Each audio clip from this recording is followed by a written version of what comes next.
Fala galera, beleza? Eu tô aqui para poder guiá-los pelos caminhos da física. Meu nome é Cleber Pimentel, sou professor de física e espero que vocês gostem, pois é preparado com muito carinho para vocês, tá? Não se esqueçam de se inscrever no canal, deixe seu like e ative as notificações. Valeu galera, vamos lá! Então, hoje a gente vai falar sobre vetores na física e a representação de grandezas vetoriais. Para que o vetor é usado na física? Então, primeiramente para diferenciar uma grandeza vetorial de uma grandeza escalar.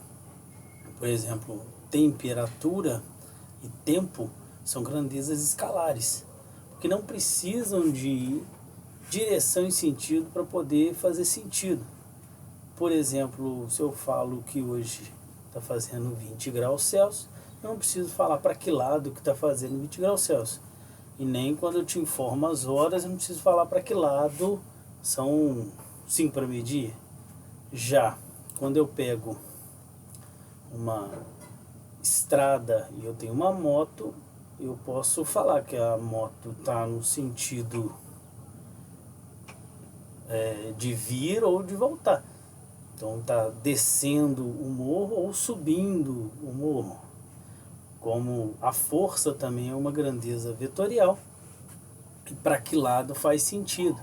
Por exemplo, se eu puxo uma corda, se eu puxo ela para um lado ou para o outro, faz diferença. Então toda vez que a direção e o sentido faz diferença no nosso experimento, significa que essa grandeza é uma grandeza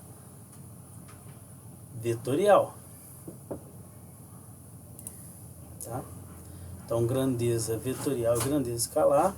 Tá?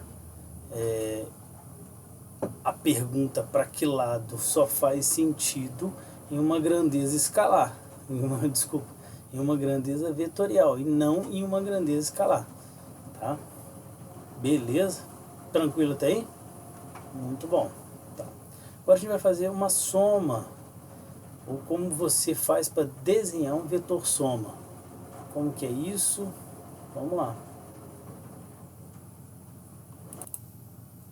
Então, olha só. Para somar vetores A, B e C, vetor A, vetor B e vetor C, eu vou colocar simplesmente no final do vetor A, eu coloco o meu vetor C, do jeito que está aqui, e no final do meu vetor C, eu coloco o meu vetor B, do jeito que está aqui. Depois eu ligo do início do primeiro vetor ao final do último e pronto. Tenho o desenho aqui do meu vetor resultante, que é a soma do vetor A mais vetor B mais vetor C. Beleza? Essa ordem aqui, ela não importa. Se eu pegar primeiro o vetor C, depois o B e por último o A, percebam que o desenho do meu vetor soma vai ser exatamente o mesmo. Não mudou em nada. Tá? Então, o meu vetor soma não vai depender da ordem que eu estiver somando meus vetores. Beleza? Tá, e como que eu calculo o módulo desse vetor soma? A gente vai dividir em 3 situações diferentes. Vetores de mesma direção, vetores de direções perpendiculares e vetores de direções oblíquas. Como eu faço com vetores de mesma direção? Mesma direção eu vou ter 2 casos. Vetores de mesma direção e mesmo sentido, onde eu somo direto os 2 vetores, os 2 módulos. Tá? Se o A estiver valendo 2 e o B 3, meu vetor soma vai ser o tamanho dos 2 tamanhos somados. Beleza? Então, meu vetor resultante teria que valer 5, né? Se um for 2 e outro for 3. Agora, se eu pego 2 vetores de mesma direção, só que em sentidos contrários, um vetor vai ser o maiorzão e o outro menorzinho, e aí eu vou retirar do tamanho do grandão o pedaço do menorzinho. E aí eu vou ter que o meu vetor resultante vai ser um módulo de um vetor menos o módulo do outro, ou seja, o tamanho de um menos o tamanho do outro. Eu encontro o meu vetor resultante. Por exemplo, se fosse um 3 e o outro 2, meu resultante valeria 1. Agora, vetores de direções perpendiculares. Se eu tiver dois vetores de direções perpendiculares aqui, por exemplo, o FA e o FB, quando eu for somar esses dois vetores, for obter o meu vetor soma, basta fazer Pitágoras, porque aqui eu tenho um triângulo retângulo e o meu vetor soma vai ser a hipotenusa desse triângulo. Então, tendo dois catetos para encontrar a hipotenusa, eu tenho Pitágoras para me ajudar nisso. Valeu? Agora, se eu tiver dois vetores em direções oblíquas, como é que eu vou fazer? Eu vou utilizar aqui o teorema dos cossenos. Mas, pô, Kleber, o teorema dos cossenos aqui é negativo, aqui você colocou positivo. Então, pelo seguinte, percebam que o ângulo entre os dois vetores que está aqui, ó, é um ângulo de 180 menos alfa. O cosseno de 180 menos alfa vale o menos cosseno de alfa.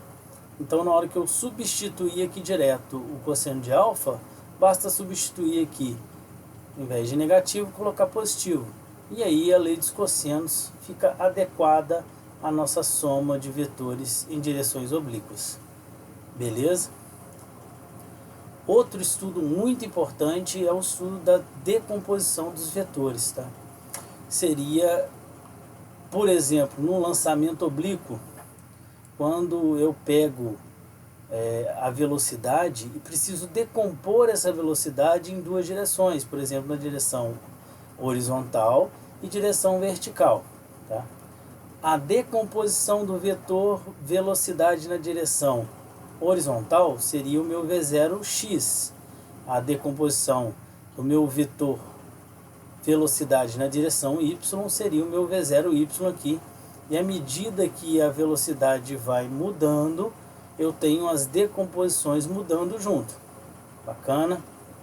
Outra aplicação seria no plano inclinado, onde eu tenho o meu vetor força-peso, e essa força-peso, eu posso decompor em duas direções, que seria o Px, que é a parte do peso responsável por fazer o bloco descer, acelerar esse bloco, e o meu Py, que é a parte do peso responsável por colar essa caixa no plano. Então eu tenho duas aplicações aqui do meu peso, que eu posso decompor a minha força-peso em duas forças, tá?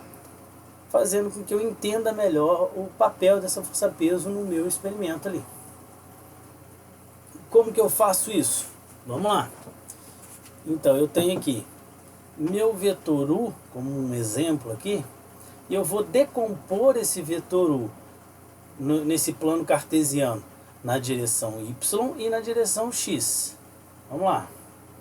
Na direção y e x, eu vou ter a projeção do meu vetor. Vou fazer primeiro aqui na direção x. A projeção desse vetor na direção x seria esse vetor v aqui, tá?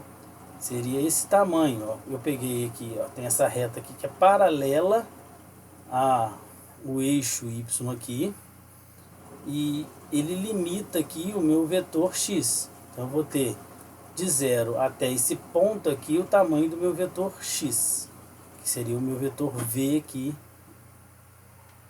que é a decomposição de u na direção x.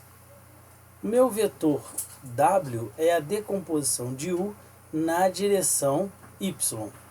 E somando os dois vetores, v mais w, eu tenho que obter o meu vetor u. Tá? Então, ó, somando o vetor v mais o vetor w, eu obtenho exatamente o vetor u, porque fecha aqui o meu triângulo retângulo.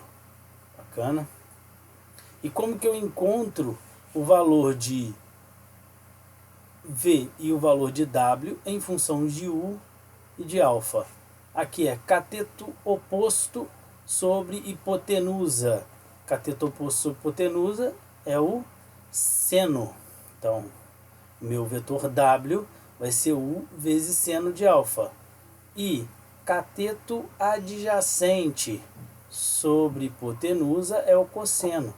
Então, meu vetor V vai ser o cosseno de alfa. Beleza, galera? Obrigado por assistir aí. Grande abraço para vocês e tamo junto e até a próxima.